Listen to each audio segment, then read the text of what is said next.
Anubis was about to claim my life, until the pharaoh decided to test the god himself. In the heart of ancient Egypt, I was not a warrior, not a priest. I was a scribe, but in a kingdom ruled by power and belief, a scribe could shape truth itself. I served the pharaoh with absolute loyalty. Every word I wrote became law. Every command I recorded became history. And over time, I became something more than a servant. I became the man the pharaoh trusted most. That trust made me powerful. And in the eyes of one man, it made me a threat. The high priest of Anubis had long stood as the voice of the gods within the palace. But I had become the voice of truth beside the throne. And there was no room for both of us. The night he summoned me, I understood something had already begun. Deep within the temple, far from the eyes of the court, I was given an order I could not refuse. In our world, the command of a high priest was not questioned. To deny him was to deny the gods themselves. And that was a crime no man survived. He ordered me to write a message from Anubis to the pharaoh, a message claiming that the gods were angered, and that balance could only be restored through a sacrifice. Not just any sacrifice, but the life of the pharaoh's most loyal servant. He did not ask. He commanded. And in his eyes, I saw the threat clearly. To refuse him was not an option. So I wrote, even though I understood everything. This was never the will of Anubis. It was a sentence written for me, and I was forced to become the hand that delivered it. If I died, the pharaoh would lose the one man who never lied to him.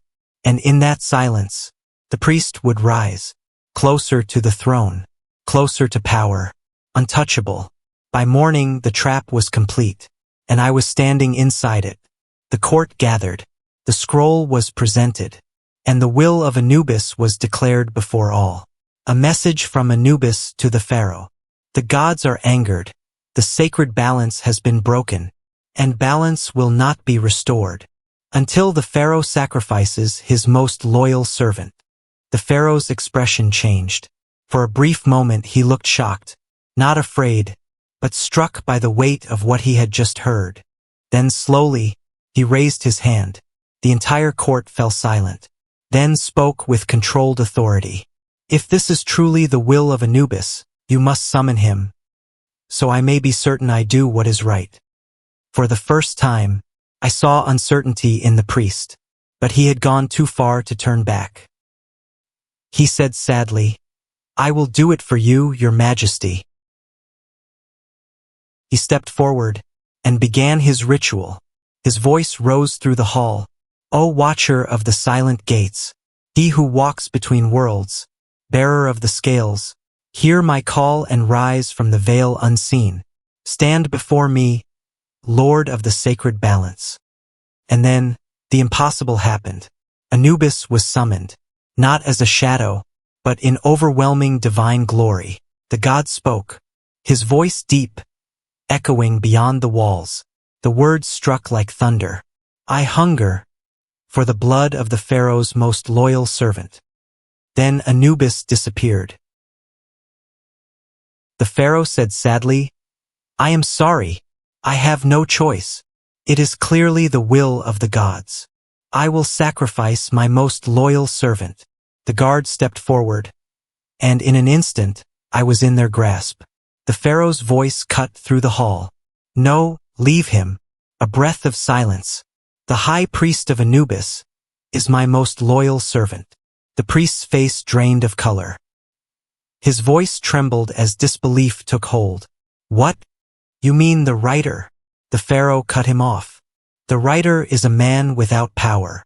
But you speak for the gods. You brought me their voice. You summoned Anubis before my eyes." He stepped closer, his voice colder now. "You have proven yourself the closest to the divine." The guards seized the priest. "No, please, your majesty, listen to me. The gods do not speak. It was me. I forced the scribe to write the message. I used tricks, illusions, to summon a false Anubis. There is no sacrifice. The god demands nothing." The pharaoh straightened. calm, certain. I knew it. He looked over the court. The gods do not demand the blood of the innocent. Then his gaze returned to the priest. I only wish to test you. The priest collapsed, defeated. Take him to prison, the pharaoh ordered. A deceitful tongue does not serve the gods. As the guards dragged him away, I stood there, still alive. And in that moment, I understood something truly great. In a world where men hide behind gods, a wise king needs no divine voice to see the truth. And so the wise pharaoh exposed the priest's deception, proving that no illusion, no matter how clever, can ever outlive the gaze of a mind that refuses to be fooled.